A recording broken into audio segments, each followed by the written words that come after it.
Il y a un mois, c'est le terrible accident de Strépy-Bracny qui faisait l'actualité. Une voiture fonçait dans un cortège de Gilles et d'accompagnants. Bilan terrible, 6 morts, une quarantaine de blessés, dont 10 graves. Aujourd'hui, certains sont sortis de l'hôpital, pas tous.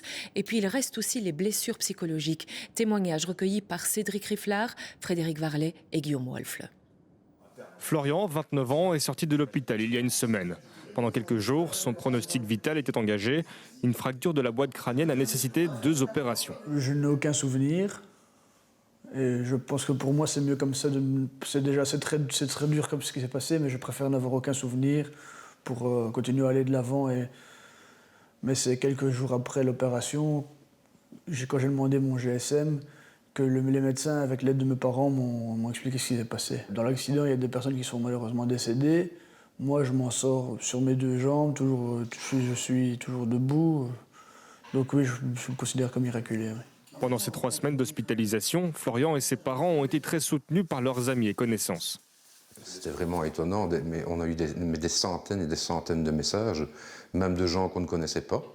Mais ce que je tiens à souligner, c'est qu'on n'a senti aucune malveillance dans les messages, aucune curiosité malsaine. C'était juste pour prendre des nouvelles de Florian, savoir s'il allait bien. Sur la dizaine de blessés graves, la moitié se trouve encore à l'hôpital aujourd'hui.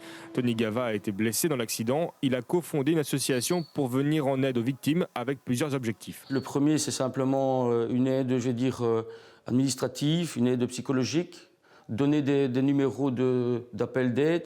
Après, il y a également peut-être, dans un temps futur, une aide financière. Également des moments de parole, simplement. Comme on avait fait la réunion la fois passée, juste après, on s'est retrouvés autour d'un verre, ça a fait du bien. Certains ont pu s'exprimer, se libérer, parce qu'il y en a qui ne diront peut-être rien.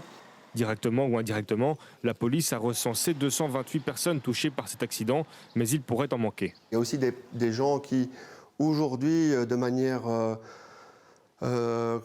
indirecte, ne sont pas impactés, mais par exemple, par rapport à une situation de stress, de burn-out qu'elles vivent, imaginons qu'elles perdent leur travail, elles n'ont peut-être pas encore aujourd'hui déclaré qu'elles s'estimaient victimes parce qu'elles essaient de surmonter les épreuves.